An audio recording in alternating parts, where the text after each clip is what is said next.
Welcome to another episode of the All Tens Podcast. I'm your co-host, Josh West. With me, as always, Clay Harrison. Today, Clay, we're being joined by a very special guest. He's a board-certified coach for the U.S. and British Olympic teams. As an entrepreneur, he's founded and exited 2 businesses. He's currently an executive coach and expert EOS implementer and the best-selling author of Who is the Architect of Your Life? Please welcome to the pod my friend and colleague, Scott Rusnak. Thanks for joining us. Thanks for having me here, guys. I can guarantee this is not an AI-generated image of me. Fantastic. Wow, that's actually makes me start thinking that's exactly what an AI-generated image would say, but fine. Guys, I thought about this actually a year or 2 ago. If there was a way that we could create an AI-generated image to go to terrible podcasts and terrible meetings, we should do it. So that's why I showed up as myself, because we're going to get a 10 out of 10 today. Fantastic. We talk about being raw and authentic on the pod. And so, yes, hopefully we are never joined by an AI guest. Scott, I just want to bring us right into the book, Who is the Architect of Your Life? First, what was the inspiration for you to write it? You know, when I was a kid, I was trying to become this professional cyclist, and I failed so many times it wasn't even funny. And I found a really great coach. He actually came out to me and said, "Look, I see you losing so many races. You're more talented than that. If you really want to work with me and build a plan for the next 1, 2, 3 years, we can get you somewhere." And he came up with the idea, you need to be the architect of your own life. So I stole that very sentence and decided I would put that into my life after I had some sports success, and I wasn't very successful in school, but then I had some entrepreneurial success, and I've really been following that motto probably for the last 25 years. This episode of the All Tens Podcast is powered by Stretty, the EOS software people love. With EOS Pure Tools plus additional communication and collaboration tools, you can run on EOS and accomplish all of your daily tasks all in one place. Learn more at Stretty.com. That's STRETY.com. Scott, I have a question, just like to put a nose on it real quick. How does that, I guess we're probably going to go into this. Josh is normally very good with questions, but the immediate question that I have is, like, what were the behaviors that switched when he gave you that feedback and now that you've carried it forward? But back then, 25, whenever that was, yeah, what switched in your brain? What did you start doing differently? Maybe it was 40 years ago. Gosh, getting old, guys. I just turned 60. I can't believe I'm alive. You know, when we got really focused on doing the hard work, like interval sessions where he would say, you got to be bleeding through your eyes. You've got to be so focused for this period of time so we can get across the line so that you can train harder than any race, and then completely rest and eat the right food and surround yourself with the right people and set up your calendar so you can be great when you need to be great and chill when you need to be chill. It created just endless freedom, and it gave me a real purpose. So it was pretty cool. I think that's a good segue into, in a portion of the book, you talk about your daily rhythms, and specifically these are color coded into zones. Can you talk more about those zones? Yeah, I try to wake up in the morning in this total green zone where it's just total chill time. There's no TV. There's no podcast going on quite yet. There's no noise. I walk downstairs. There's my dog. I typically do a lot of yoga stretching with her, and I'm just kind of hanging out, chilling with her for the first half an hour. And then I go into this period of like, okay, what am I grateful for? Okay. And what does my day look like? And what do I want success look like at the end of the day? And I call that the blue zone. I start to wake things up. And then probably about after an hour, I get myself ready for this next thing called the red zone, which is I'm going to run a client session. I got to get ready for that. Or I just rode my mountain bike up and down McDowell Mountain behind me for the last couple hours, and I beat the tar out of myself. So I got really crazy focused. And now it's time to land the plane again in another zone, get some other work done. And then finally, I think there's a blackout zone, which I think is critical. What's that about? That is definitely not about drinking 3 bottles of Jack and Coke. That's not the blackout we're talking about. Blackout for me is when you shut down your day. And guys, we run a lot of one-on-one sessions, all-day sessions with clients. And so what I try to do after that red zone session is then slow it down into the green zone and be like, what went well, what didn't go well. I want to prepare for the next session, prepare for the next day, so that when I walk into the door and meet my beautiful wife of 34 years, who should have left me 34 times, work is pushed, we'll go to that later, work is pushed to the side. I do not need to think about it anymore until the next day. So I enter this blackout zone where there's no distractions, there's no nothing, and I just get to chill.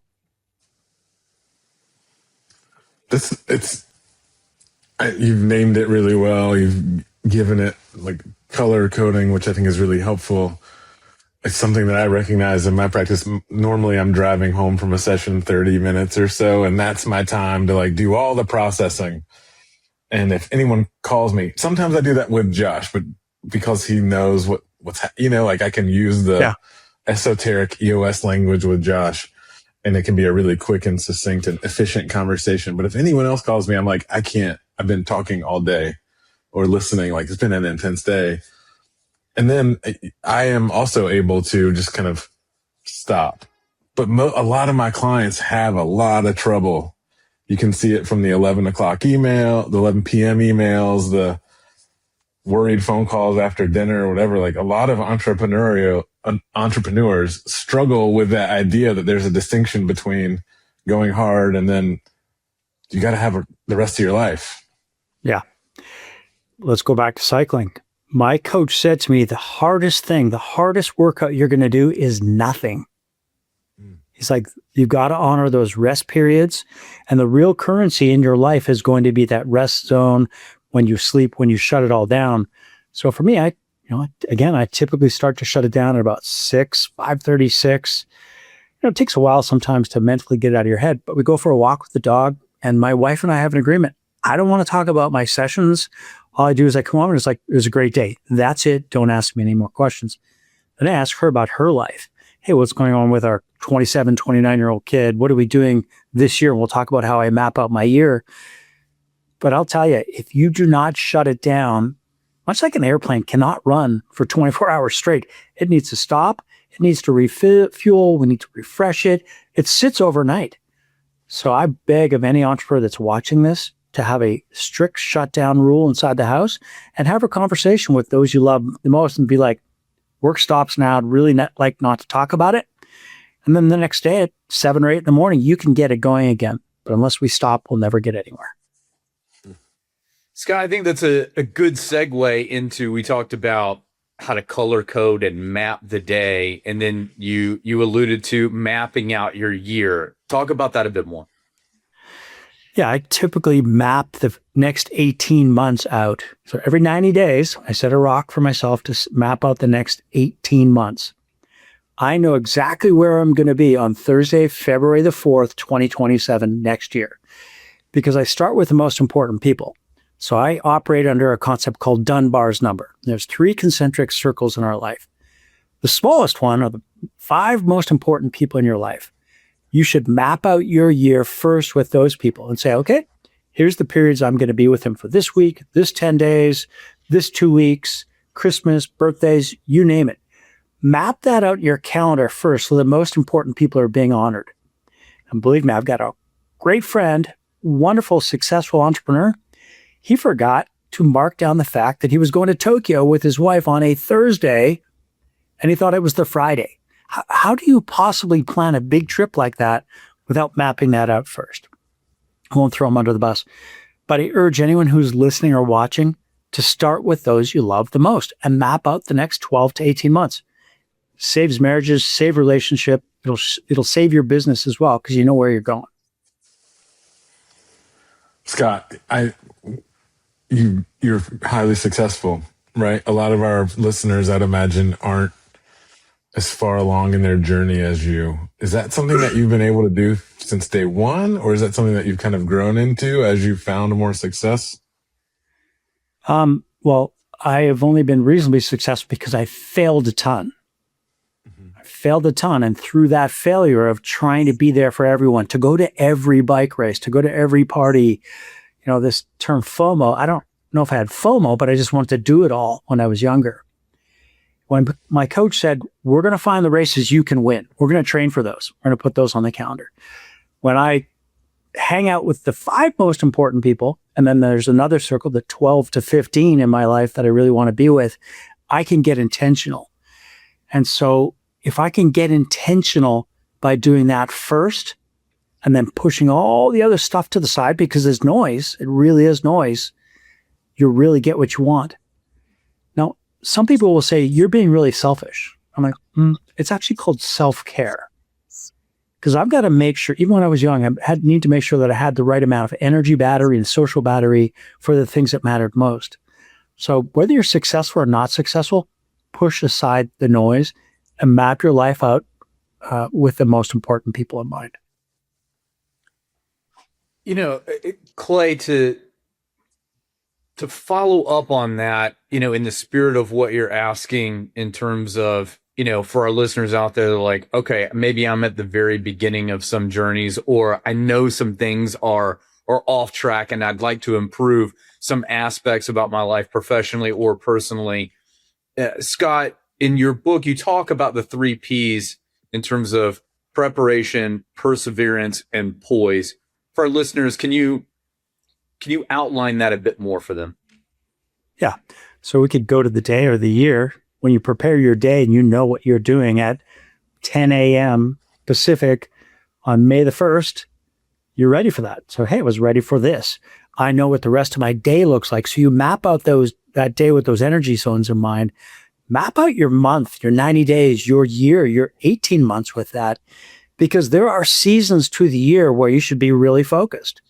If anyone wants to run a session on Christmas or Boxing Day, hey, I'm a dual citizen. Boxing Day in Canada is a big day, the day after Christmas. No. If anyone wants to really dig in for those 12 days around the New Year's and Christmas period, that's an absolute no. You've got to look at that and realize those energy zones as well in your day, your week, your quarter, and your year, and just get really sensitive and have a discussion with those that matter most. Everyone puts business first. That'll all come together. Put the most important people first, business second. These are the things that I wish I could tell like a 25-year-old me, as a 50-year-old. Like, I don't know that there's, you can tell. I wish my 14-year-old daughter will listen to this and not hear a word of it. But because like some of these lessons you just have to learn yourself, right? Like, man, if we could just like embed this in people's brains that you don't get that time back, or every time that you do the session that overlaps the basketball game with a kid or the important date with your partner, those are unrefillable. Sessions will come and go, or the work will come and go. 25-year-old me worked 70, 80 hours a week building a business and abandoned everything important in my life other than thinking it was the most important thing in the world. But hey, let's back up. I'm going to defend you a little bit, Clay, because I've been in your shoes. The 25 to 40-year-old me that was building a business, had to immigrate to a new country, almost went broke a handful of times. I had to put in some 80, 90-hour weeks, and I had to miss some big family events. But what you've got to say to your family in advance of that is, this is going to be me going full bore, so let's make sure there's nothing else scheduled. Honey, I love you. I'd like to do that, but I can't do it because we've also got to pay the bills. So you're going to miss some things. But when I'll go back to it, we tell the most important people in our life, I'm going to miss some things. I'm really sorry. Now, this is going to sound selfish as well. And people can send me hate mail. Every once in a while, it's good to get a bad letter. Be like, oh, we don't like you. I say to people, goodbye. And I hug them like I may never see them again. Because sometimes we got to miss a funeral as well. So why can't we be there present for the people that are alive right now? We love them enough to realize that there's some things we got to miss in life. What were the three P's again, Jeff? Preparation, perseverance, and poise. Ironic. I think the thing that I hear you saying, Scott, isn't that it's not a rule against missing things. It is a rule against not surprising people when you're missing things. That preparation still matters, right? Dang. I'm going to rewrite the book. I'm going to put that in there. No, but it's true, right? It's true. It's true, right? Yeah. Let's go right to it. As US implementers, we go to QCEs, full day somewhere, and we got lots of choices where we're going to go. I will be in Denver. Hey, but guess what? I am not a big group guy. I will be virtual in the fall. And in November, I'm not going anywhere because I'm there to serve my clients. And some people are like, well, it'd be good to have you there. I'm like, sure. But I need to serve the most important people, and I need to serve myself as well. So that is the preparation part. Get yourself mentally prepared for that next 18 months. I'm probably not going to Orlando in February either. There's too many people, and it will zap my battery. Just gotta first know yourself, right? Yeah, love it. Hard. Yeah, what I'm hearing is it's okay to say no. So it's important to say no, but it's also important to learn how to say no to people. Josh, you did a really cool thing during Augusta weekend with a bunch of people playing golf. I play golf. You're like, Scott, you want to come? I'm like, Josh, I really appreciate that. I would have loved to hang out with you. Can you let me know next time it's happening? Because I'd love to fit it in my schedule. He said, Scott, it's going to happen in 12 months. I'm like, let's get it on the calendar. Were you mad I wasn't there? No, understood completely. And that someone who was in that group is an incredible network. We love him to death. Tim Young from Wealth Point. We can do a shout out. He's like, Scott, we do these talks. We do all this stuff. Why don't you ever show up? I'm like, because it would zap my social battery. But if you guys want to see one of my talks, I'd be thrilled to put one on. So I tell them I'm not coming. I love them. I respect them. But that's just not how I operate. Scott, when you have like a client, let's bring this into like the world of the businesses that we're running. We have a client who's like, my guess is that you're scheduling way into the future, and that's probably working really well. But do you ever have clients where the clients, I would imagine, are in the second or third circle, and they're saying, well, we need Tuesday, May 4th. This might feel pedantic or maybe super simple, but like kind of have that same conversation, but with the person who's paying you. Can you role play that? Yeah. Yesterday, I was with a client, and they're like, hey, we'd like to do our session on Wednesday, July 29th. I'm like, perfect. You cannot do it the day before because I've got this. And by the way, the 30th, I'm in Chicago. So if that works, that's great. Now, if they would have said, it's got to be 2 weeks later, I would then say, that's not going to work. I'm on vacation for 2 weeks. So I've already got everything mapped out so that I can have an open, honest discussion with a client. And you've got to be flexible as well. US every 90 days. Well, maybe it's every 80 days or 100 days. They're not here to serve you or US. You're here to serve them. And you just get on the same page by being open and honest.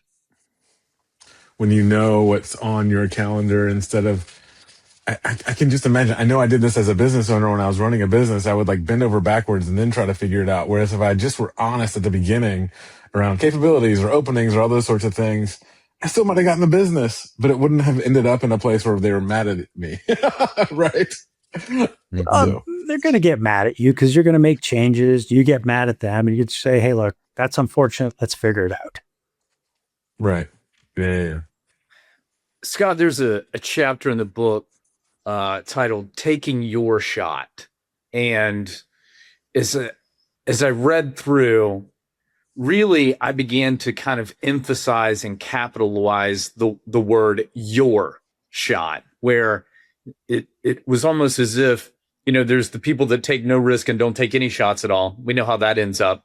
But then also, I feel a lot of times when that's kind of put out in the world, it's like, well, you should just be taking these shots. And that's kind of not it either. Like taking shots where you're not prepared or you're not, you kind of haven't really calculated what it takes to get there. Can you share a bit more about that concept with our listeners and what it means, not just to be just taking random shots, but what does it mean to take your shot? Yeah. Clay, you talked about when you were an entrepreneur, super focused, working your butt off. That's not for everyone. That's your shot. That's your shot. So you need to decide what your absolute focus is for the 1, 3, 10 years. What does that shot look like? And use long range thinking going, this thing's going to work out in 10 years. Now, last night I had a discussion with my wife. We bought another property, a ski property, and people are like, are you worried? I'm like, well, I firmly believe there will be an economic event in the next 10 years, but I have put things aside. I've taken care of things. So if the economy fails, my shot is still to have that ski pad because I want to do that. And there might be some pressure on me financially from it one day, but I don't care because that's the most important thing I want to do. I took a shot and we did it. I'm not living beyond my means at all, but for me, that was a shot. But not everybody has the same risk category as we do. And if you're an entrepreneur, you had better have that degree of risk in your repertoire, or you're just going to be a chicken shit and you're going to look back on your entire life saying, I shoulda, I woulda, I coulda. So figure out what your shot is, use 1 year, 3 year, and then big picture thinking and stay focused because then the shots don't seem as hard. There's always anxiety, but have that focus and it doesn't seem like as big of a deal. 90 days at a time, baby. And it's that right there. And I'm even going to yield my parting nugget and tee Scott up for this one. At the very beginning of the helmet on. Here we go. Yes. The hockey hat comes on. This is what's backwards, up, right? So what we just talked about was some larger goals, maybe even audacious and really, taking your shot. But, for me personally and for some of my clients that I work with, a lot of times that big future goal can seem very overwhelming. You can feel like a failure before you even really get going. And you talked about an experience that you had on a mountain, and the way that you got down was 2 turns at a time. Yeah. I yield my time for you to talk about that concept. Well, let's put the heli skiing hat back on. I was going to go to a hockey story, but we'll go back to skiing because I dig it. So that whole analogy was based on the fact that when I was 8 or 9 years old, I was going up a chairlift, and it was the heli skiing legend himself, Mike Wigley from Canada. I started to have this conversation, told him I would ski. He's like, do you want to really ski the real terrain, the stuff that nobody else touches? I'm like, what are you talking about? I ski over here. Nobody goes there. He's like, that's nothing. So we put our ski boots on and we climbed for another 45 minutes to an hour to the top of this peak. And I was scared crapless. And he's like, don't look back. Don't look back till we get to the top. When we got to the top, Mike looked at me and he said, all you need to do is follow me 2 turns at a time. I was scared, but he's like, don't overthink it. It's not 100 turns. You don't have to do the whole thing today. 2 turns at a time, we'll stop. 2 turns. And then we do 4 turns, 6 turns, and we would stop. When I broke the biggest challenge down to bite-sized pieces, piece of cake, and I just kept doing it. Super cool. What was the name of that mountain? It was Jasper, Alberta, Canada, Marmot Basin. And it was cold as could be, and that was probably, I'll give it a 1977, 76 maybe. It was way back, but it was cool. Not to turn this into a skiing podcast, but the tech that you had that day with you, like the gear compared to today's gear, are you even surprised that you're alive after doing that? My mother was like, I don't think you're going to live till 20. Right. But yeah, back in the day, like wooden skis, leather, crappy boots, and the ski, you'd have these bindings that were nothing, but you'd have like these ropes that would connect from your ski to your binding. So if you wipe out, there was no helmet, you'd get your face plowed in by those skis because you didn't want to lose them. It was pretty wild. And then the clothing was nothing. And yeah, that's crazy. Different deal. Scott, for our listeners who want to follow you, learn more about you, what's the best way for them to find you on the internet? If they ping me on LinkedIn or go to my website, scottrusnak.com, I would be thrilled to give them a gift Audible copy of my book. So yeah, if they want to find me, great. And if they're crazy enough, if they got some screw loose in their head and they're looking for a coach, it's the same place to find me. But I think they'd be smarter to go to you two first. I would say talk to Clay and Josh because they're probably two of the best aspiring coaches in our community. And I respect the ton out of you guys. And I'd go to you guys first. Why go to some old guy?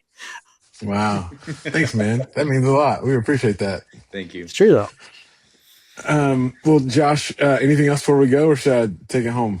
Take them home, Clay. That's Scott. That's Josh. My name is Clay. We love helping entrepreneurs build great businesses and great lives. We're so appreciative that you tuned in today. And find us anywhere you get podcasts. Please subscribe, and we'll see you next time. Bye, everybody. Bye. Arrivederci.